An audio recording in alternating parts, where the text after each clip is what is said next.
विधानसभा खत्म कर देंगे। अरे किसी के बाप की जागीर है जो विधानसभा खत्म कर दोगे? ऐसे ही विधानसभा खत्म कर दोगे? ये देश किसी की पिताजी की जागीर थोड़ी है कि ऐसे ही विधानसभा खत्म कर दोगे। क्या कहते हैं, राम भक्त है। भगवान राम ने कभी नहीं कहा था कि गरीबों की दवाइयां रोको, गरीबों के पाप लगेगा तुम लोगों को। पता नहीं किस मिट्टी के बने, पाप लगेगा आपको। विधुड़ी जी, आपकी पार्टी ने जो ये काम किया दवाइयां रोकने का और टेस्ट रोकने का और सारे अस्पतालों का इलाज रोकने का, गंदी बात है। अभी तक तो सब कुछ करके देख लिया, काम रोक के देख लिए।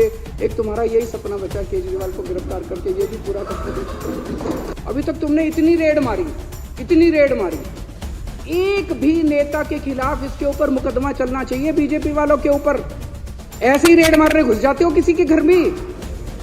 कोई कानून नियम है, कायदा है या नहीं है, संविधान है या नहीं है? मनीष सिसोदिया के यहाँ इतनी रेड मारी, आप लोगों में से कितने एमएलए के यहाँ रेड मारी, सत्येंद्र जैन के यहाँ रेड मारी, संजय सिंह के यहाँ रेड मारी, कहीं कुछ एक नया चवन्नी मिली? एक पैसा नहीं मिला। अरे हमारी संपत्ति लोगों के दिलों के अंदर है, बैंक अकाउंट के अंदर नहीं, और हमारा बैंक अकाउंट लोगों की आंखों के अंदर। यहाँ नहीं है हमारी संपत्ति जहाँ ढूंढ रहे हो तुम लोग। इनको ये लग रहा है कि केजरीवाल को गिरफ्तार कर लेंगे और पार्टी खत्म हो जाएगी।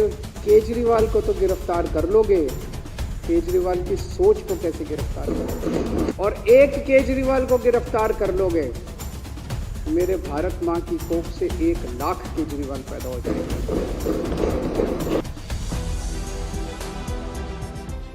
इस हाउस में हमारी मेजॉरिटी है और आज ये विश्वास प्रस्ताव, कॉन्फिडेंस मोशन लाने की क्या जरूरत पड़ी, वो संक्षेप में कल मैंने बताया था ये प्रस्ताव रखते हुए कि मेरे पास 2 एमएलएज आए जिन्होंने कहा जी ये बीजेपी वाले आए थे और हमें ऑफर कर रहे थे कि केजरीवाल अब गिरफ्तार होने वाला है, उसके बाद हम इनकी सरकार गिरा देंगे आम आदमी पार्टी की, सारे एमएलए तोड़ लेंगे।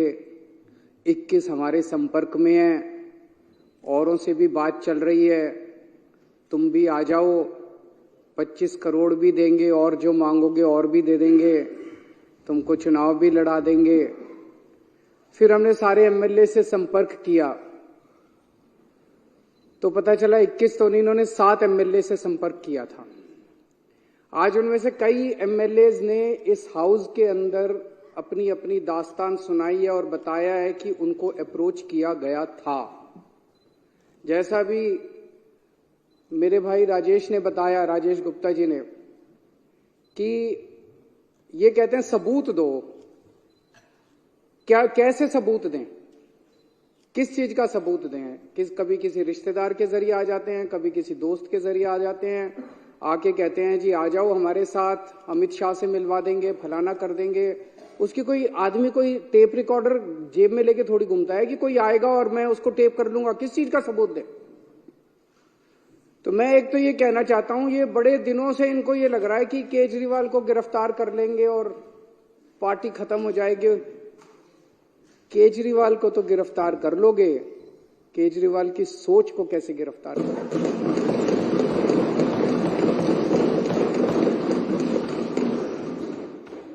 और एक केजरीवाल को गिरफ्तार कर लोगे, मेरे भारत मां की कोख से 1 लाख केजरीवाल पैदा हो जाएगा।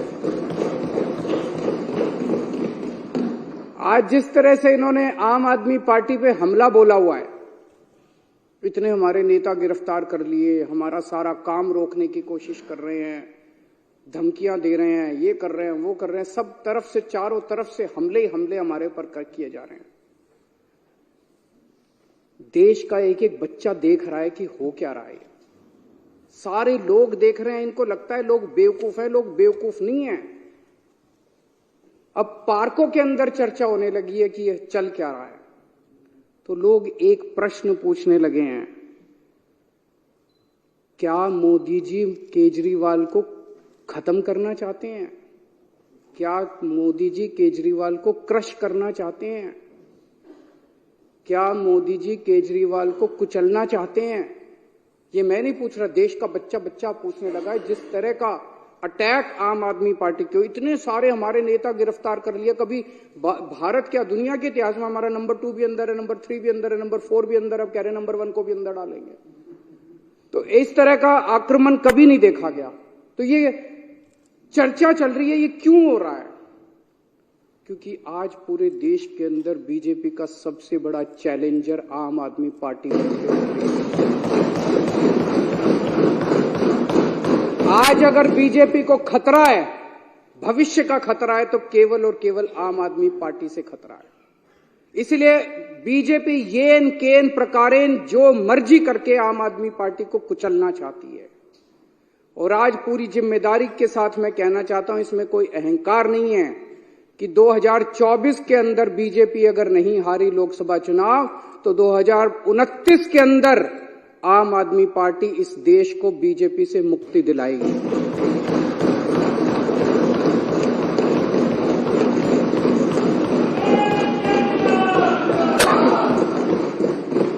अध्यक्ष महोदय, ये कोई छोटी बात नहीं है। एक छोटी सी पार्टी, 12 साल का बच्चा है, 12 साल पहले ये पार्टी बनी थी। एक 12 साल का छोटा सा बच्चा है ये पार्टी। इस 12 साल के बच्चे ने इतने बड़े बड़े पार्टियों को चने चबा दिए। इस देश के अंदर 1350 पार्टियां रजिस्टर्ड हैं, 1350। उन्हीं में से एक पार्टी आम आदमी पार्टी थी। जब हमारी पार्टी 26 नवंबर 2012 को रजिस्टर की गई थी, रजिस्ट्रेशन के लिए अप्लाई किया था हम लोगों ने 2012 26 नवंबर आम आदमी पार्टी का रजिस्ट्रेशन आज से 12 साल पहले अप्लाई किया गया था।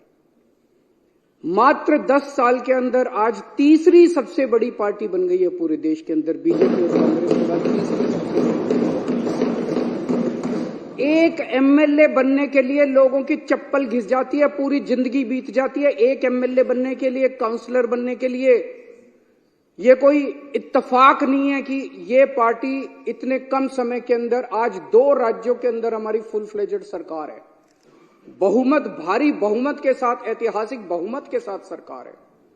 दिल्ली के अंदर 70 में से 67 सीट इतिहास में कभी नहीं आई।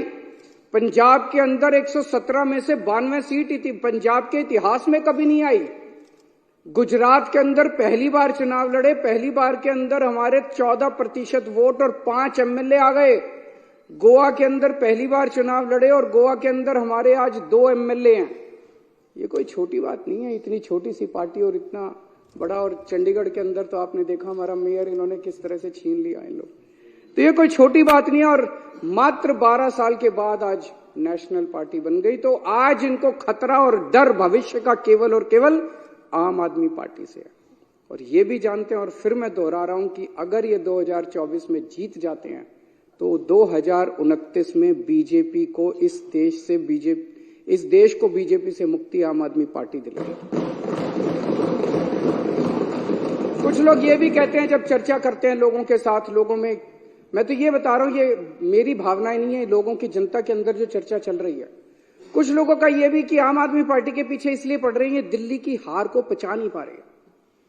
याद करो 2014 में मई के महीने में क्या जबरदस्त बहुमत लेके मोदी जी आए थे, क्या जबरदस्त। उसके बाद हरियाणा जीत गए, महाराष्ट्र जीत गए। एक अश्वमेध यज्ञ का घोड़ा चला था, ऐसे लग रहा था जैसे इस घोड़े को कोई नहीं रोक पाएगा। और फिर जब 2015 में ये घोड़ा दिल्ली पहुंचा तो दिल्ली के 2 करोड़ लोगों ने इसको रोक लिया। और केवल रोका नहीं, 70 में से 67 सीट बीजेपी केवल 3 पे सिमट गई। तो लोगों को क्या कहना है कि तब से इन लोगों ने ठान लिया कि इस पार्टी को तो नहीं छोड़ना, इस पार्टी को तो कुचलना है किसी भी तरह से। और फिर अक्सर देखा गया इस तरह के नई पार्टियां आती हैं, आंदोलन से निकलती हैं, बनती हैं और फिर एक ही चुनाव में खत्म हो जाती हैं। इनको पूरी उम्मीद थी कि एक चुनाव के बाद हम इतना इनको तंग करेंगे। आने के बाद इन्होंने बहुत तंग किया, हमें काम नहीं करने दिया इन लोगों ने। लेकिन 5 साल के बाद इनको उम्मीद थी चलो 2015 तो जीत गए, 2020 में इनकी सरकार नहीं बनने दें। फिर 2020 के अंदर 70 में से 62 सीट, ये 8 सीटों पे से 2019 में इतने भारी 303 सीट लेके लोकसभा के अंदर जीते, लेकिन उसके बाद दिल्ली के अंदर आके हार गए। तो इनको ये दिल्ली की हार पच नहीं रही। इन्होंने हमें रोकने के लिए क्या नहीं किया, सब कुछ किया इन्होंने हमें रोकने के लिए, कोई कसर नहीं छोड़े इन्होंने हमें रोकने के लिए। लेकिन जो हमारा असली चीज था वो ये, इन्होंने हमारे काम, सबसे बड़ी तकलीफ इनको किस बात की है कि जो काम हम लोग कर रहे हैं इनके पास उसका काट नहीं है। जो काम हम लोग कर रहे हैं ये वो काम नहीं कर सकते।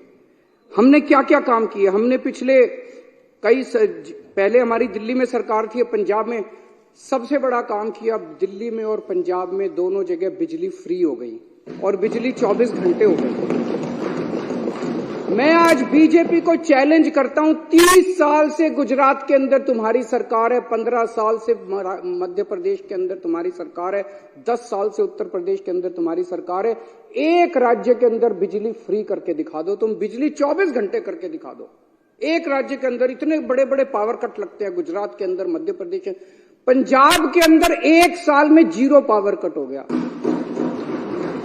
दिल्ली के अंदर 0 पावर, 24 घंटे बिजली आती है, फ्री बिजली आती है। तुमसे ना 24 घंटे बिजली आती, तुम्हारे राज्यों में ना फ्री बिजली आती। इतनी महंगी बिजली आती है, इतने पैसे लेते हो जनता से। दिल्ली के अंदर हमने और अब पंजाब में कर रहे हैं, शानदार स्कूल बना दिए, सरकारी स्कूलों का काया पलट हो गया। पूरी दुनिया से लोग देखने के लिए आ रहे हैं। पूरी दुनिया के अंदर आज शिक्षा के लिए जाना जाता है दिल्ली को कि स्कूल बड़े अच्छे हो गए, शानदार शिक्षा, हैप्पीनेस करिकुलम।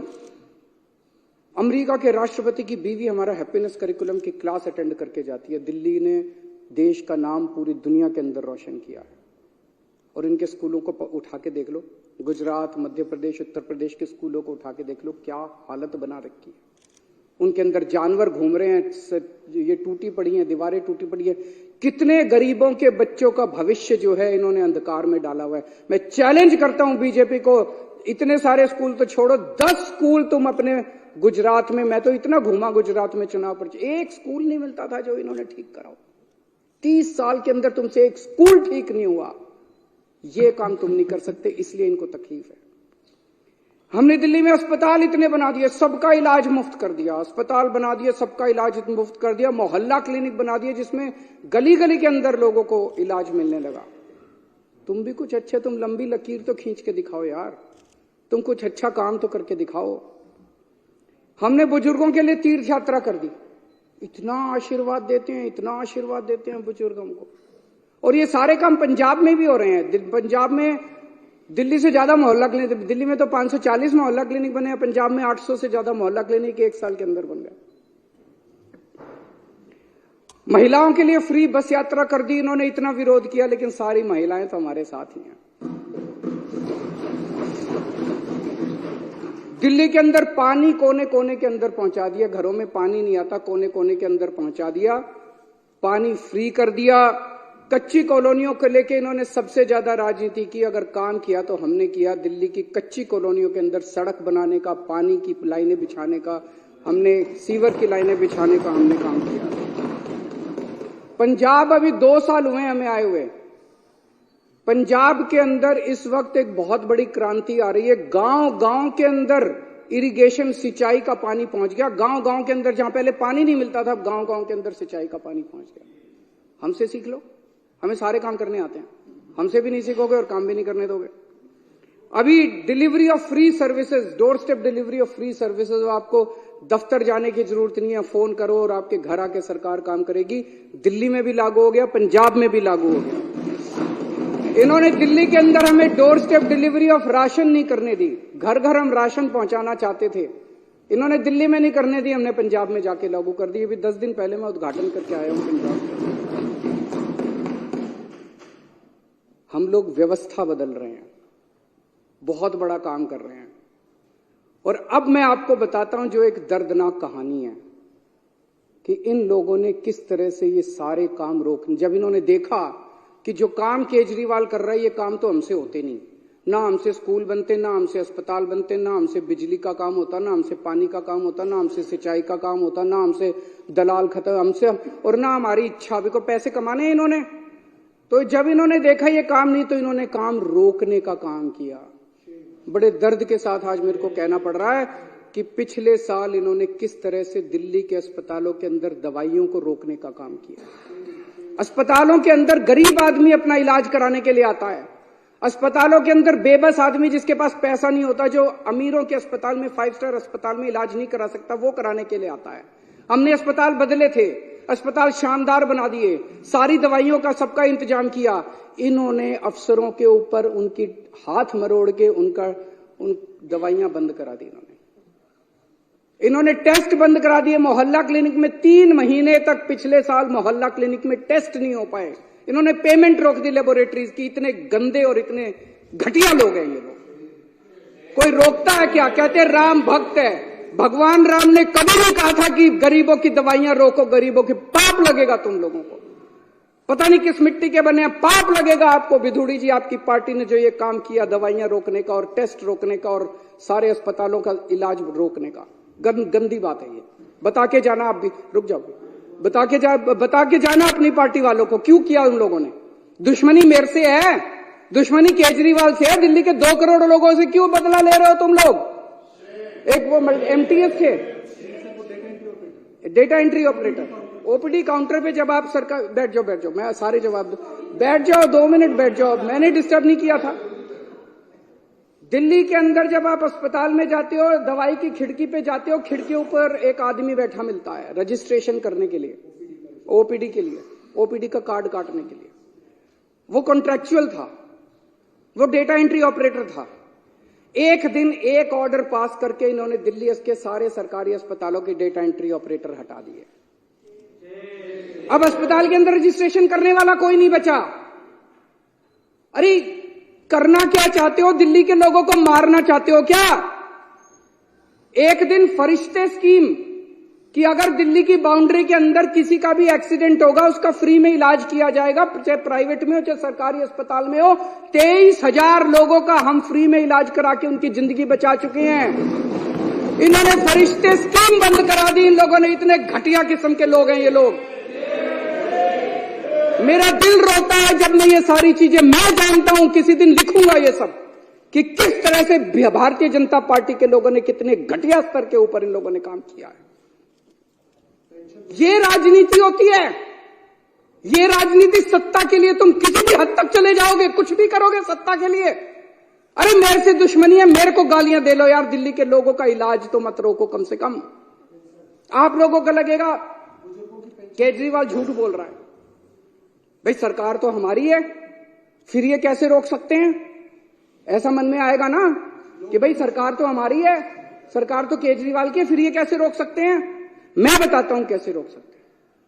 सर्विसेज इनके पास है। सर्विसेज का मतलब ट्रांसफर पोस्टिंग, किस अफसर को कहां लगाना है, कहां से हटाना है, किस अफसर के खिलाफ कार्रवाई करनी है।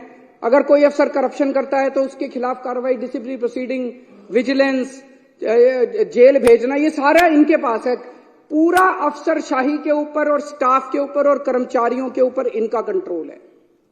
आज मेरे को जो मेरा चपरासी मेरे कमरे में चाय पिलाने आता है, अगर कल वो कह दे मैं चाय नहीं पिलाता, मैं उसकी ट्रांसफर नहीं कर सकता मुख्यमंत्री होके भी। इतनी भी पावर नहीं है मेरे पास। सुप्रीम कोर्ट ने ऑर्डर पास किया, भाई ऐसे सरकार नहीं चल सकती, इनके ऊपर कंट्रोल मुख्यमंत्री का होगा। इन्होंने कानून ला के पास कर दिया कि नहीं, कि मुख्यमंत्री का नहीं होगा, एलजी का कंट्रोल होगा, केंद्र सरकार का कंट्रोल होगा।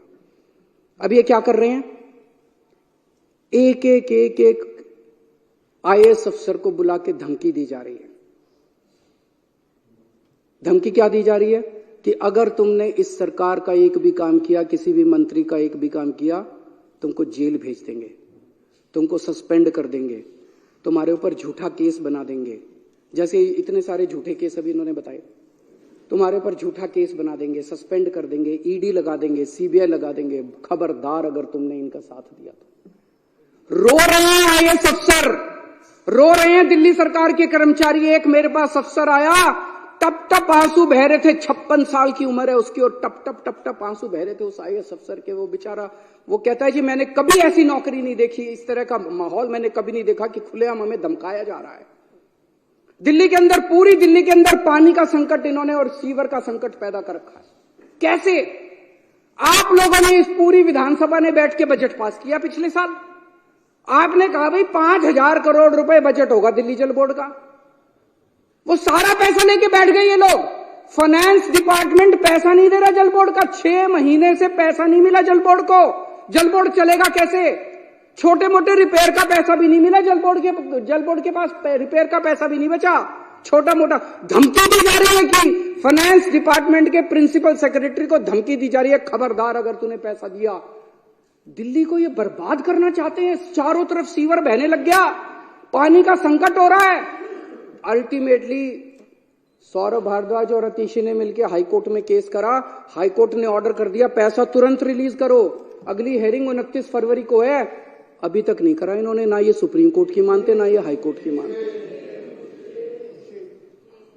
अब एक और संकट पैदा कर दिया इन्होंने। पानी के बिलों का बहुत बुरा हाल हो रहा है दिल्ली के अंदर। अनाप शनाप बिल आ रहे हैं, गलत बिल है, सारे के सारे गलत बिल है।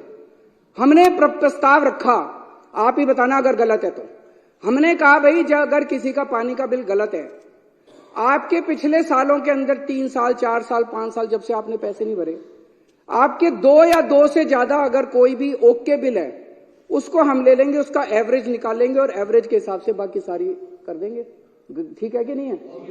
गलत है कि ठीक है? हमने ये बनाया प्रस्ताव बना के अफसरों को भेजा, इसको लागू करो। अफसरों ने फाइल पे लिख दिया कि हम नहीं लागू करते। फिर बुला के पूछा उनसे, अफसरों से रोने लग गए बेचारे। बोले जी कह रहे हैं तुम्हारी नौकरी चली जाएगी, तुमको जेल में डाल देंगे अगर तुमने ये प्रस्ताव पारित किया तो। लेकिन प्रस्ताव तो पारित करा के छोड़ेगा केजरीवाल।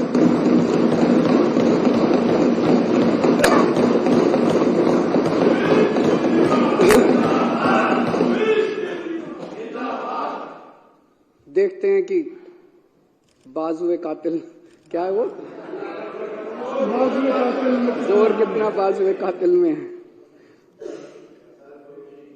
उन्होंने बिजली की सब्सिडी बंद करने की कोशिश की थी, मेरे को याद है। पिछले साल से खूब नौटंकी मचा रखी है उन्होंने। कभी बिजली कंपनियों के डायरेक्टर हटा दिए, कभी ये हटा दिया वो हटा दिया कि बिजली की सब्सिडी बंद करो। इनको पता है कि बिजली की सब्सिडी से सबसे ज्यादा जनता प्रभावित है। होने नहीं दी मैंने इन लोगों की गंदी चाल।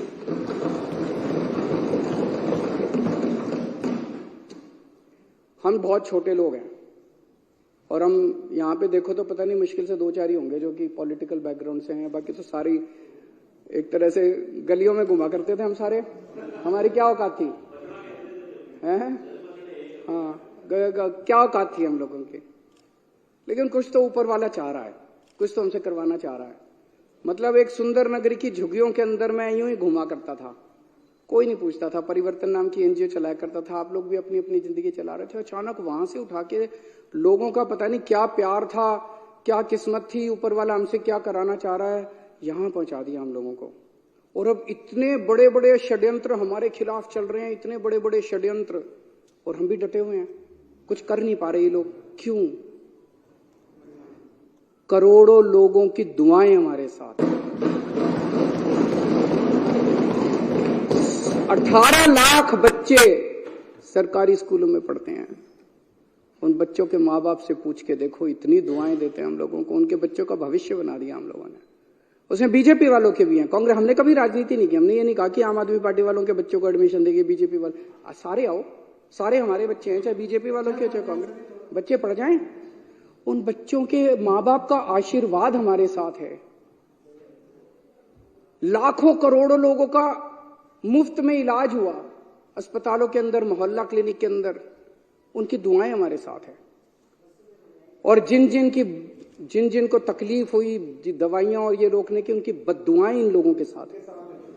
उनकी बद्दुआएं इन लोगों के साथ है। बद्दुआएं छोड़ेंगी नहीं आप लोगों का पीछा, देख लेना। फरिश्ते के अंदर जो इतने सारे लोगों का इलाज कराया, उनकी दुआएं हमारे साथ है, उनका आशीर्वाद हमारे साथ है। इस आशीर्वाद को कैसे रोक पाओगे तुम लोग? केजरीवाल को तो गिरफ्तार करोगे, लोगों की दुआओं को कैसे गिरफ्तार करोगे?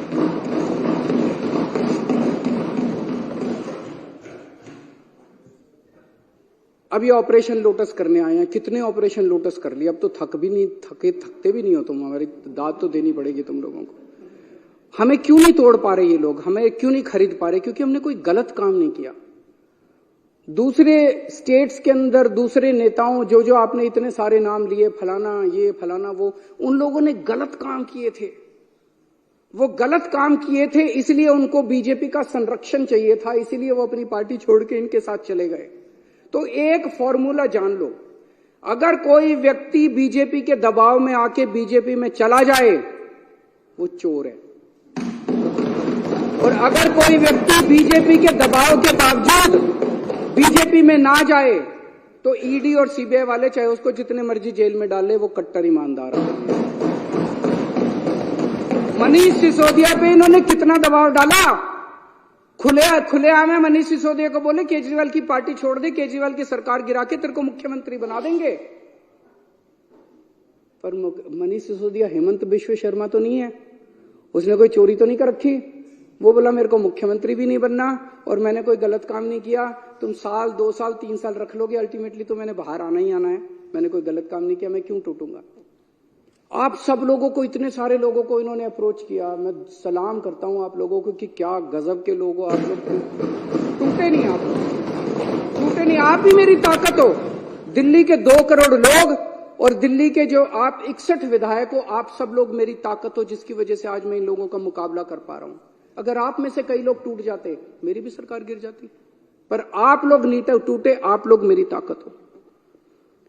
सबको कहते हैं बीजेपी ज्वाइन कर लो, बीजेपी ज्वाइन कर लो, और इन्होंने हमें बदनाम करने में कोई कसर नहीं छोड़ी। अभी इतनी बड़ी लिस्ट बताई इन्होंने कि डीटीसी में भी स्कैम हो गया, क्लासरूम में भी स्कैम हो गया, क्या क्या था, पानी में भी स्कैम हो गया, बिजली में भी स्कैम हो गया, राशन में भी स्कैम हो गया, किसी बटन, कोई बटन था बटन में भी स्कैम हो गया, फलाने में भी स्कैम हो गया। मैं एक चीज जानना चाहता हूं, जितने पूरे देश में आज तक एमएलए खरीदे हैं तुम लोगों ने, कितना पैसा खर्च किया उसमें, और वो पैसा कहां से आया, यही बता दो तुम लोग। बस ईमानदारी से इस देश को बता दो कि कर्नाटक में एमएलए खरीदे, मध्य प्रदेश में एमएलए खरीदे, गोवा में एमएलए खरीदे, इधर एमएलए खरीदे, उधर एमएलए, इतना पैसा कहां से लाते हो यार तुम लोग। ये तो खुलेआम है। जब इन लोगों को 25-25 करोड़ दे रहे थे, पता नहीं है मार्केट रेट भी है, मार्केट रेट क्या चल रहा है मेरे को तो पता नहीं। मध्य प्रदेश में क्या रेट चल रहा है, कर्नाटक में क्या रेट चल रहा है। तो ये पैसा कहां से आता है, ये पैसा कहां से आ रहा है। तुम हमारे बटन में स्कैम ढूंढ रहे हो, 12 रुपए का बटन है, बटन में तुम स्कैम ढूंढ रहे हो। अरे तुम्हारे करोड़ों रुपए, एक एमएलए पे 50-50 करोड़ रुपए खर्च कर दिए, ये पैसा कहां से आ रहा है, ये तो बता दो इस देश के लोगों को। इन्होंने पहले मेरे ऊपर कई 2-3 साल ऐसे थे जिसमें इन्होंने मेरे ऊपर जहां जाता था इंक फेंकते थे। खूब मैंने जिल्लत बर्दाश्त करी है, इंसल्ट बर्दाश्त करी है। फिर 2-3 साल पे इन्होंने कभी कोई अटैक, कभी थप्पड़ मारते थे, कभी मिर्च डाली। एक बार इन्होंने मेरे दफ्तर के अंदर घुस के इन्होंने जूते मारे मेरे को। अब कह रहे हैं गिरफ्तार करेंगे इनको। मैं जैसे मैं कह रहे थे, आपको क्या लगता है गिरफ्तार करने से सरकार गिर जाएगी, ये सारे टूट जाएंगे, ऐसे ही टूट जाएंगे। कर लो गिरफ्तार, वो भी करके देख लो। अभी तक तो सब कुछ करके देख लिया, काम रोक के देख लिए, शुंगलू कमीशन बिठा लिया, कानून बदल लिए, सारा कुछ करके देख लिया। एक तुम्हारा यही सपना बचा केजरीवाल को गिरफ्तार करके, ये भी पूरा करके देख।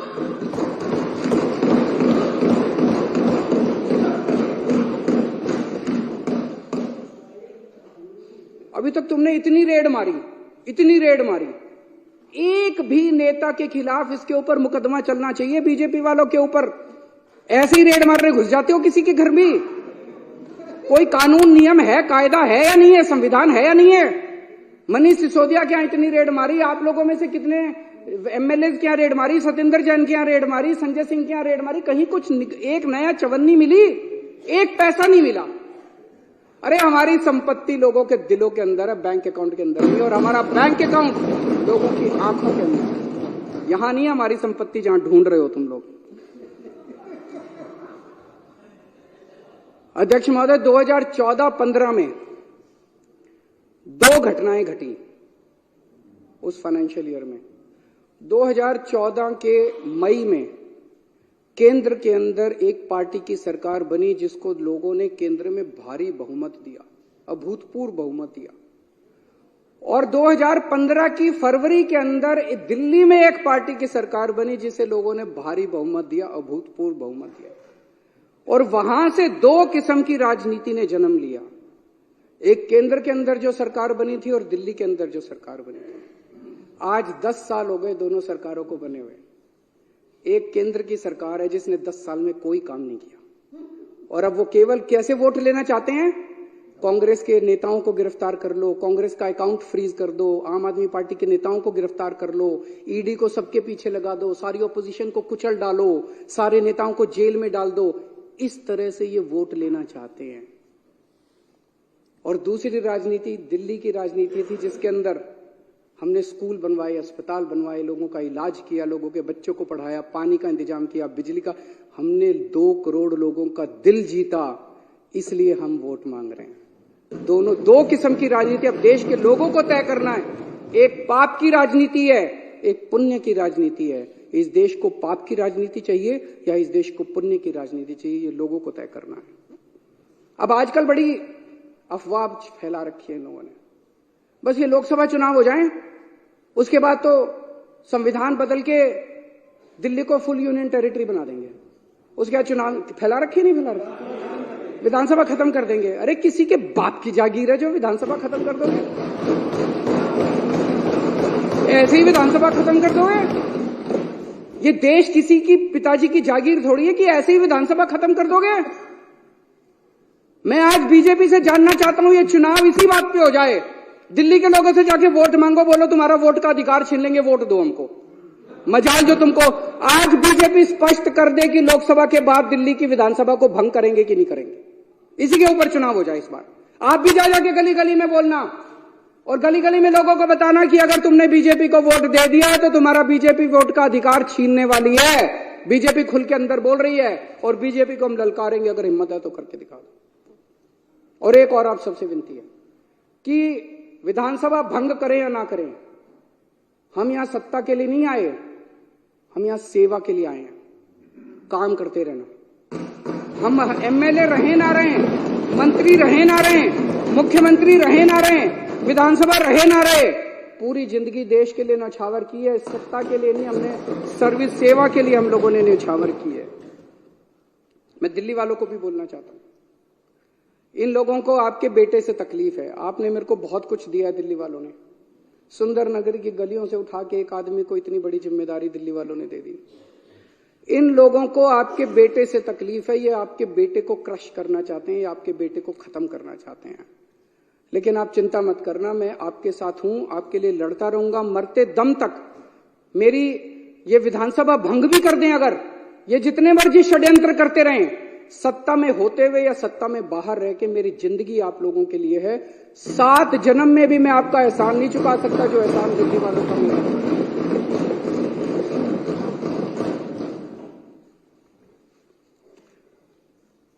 बीजेपी वाले राजनीति में सत्ता के लिए आए हैं, उनके लिए ये सत्ता की लड़ाई है, हमारे लिए ये सेवा की लड़ाई है।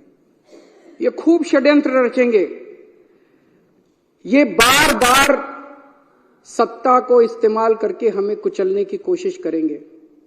हम लोगों के आशीर्वाद से बार बार उठ के खड़े हो जाएंगे, फिर उठ के खड़े हो जाएंगे। जितनी बार ये कुचलने की कोशिश करेंगे हम फिर उठ के खड़े हो जाएंगे। तुम्हारी मक्कारी के चक्रव्यूह से बाहर निकलने के लिए हमारे पास एक नहीं 100 अभिमन्यु इस पार्टी के अंदर हैं। आप जितने चक्रव्यूह रचोगे उससे ज्यादा भेद के हम बाहर निकल आएंगे।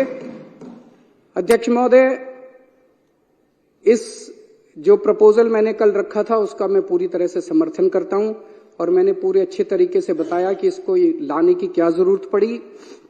मैं थोड़े से नंबर बता देता हूं कि एक भी आदमी हमारा नहीं टूटा।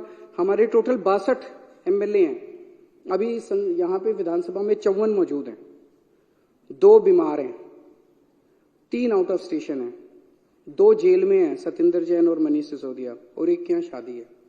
54 यहां मौजूद हैं, एक भी नहीं टूटा इनमें से।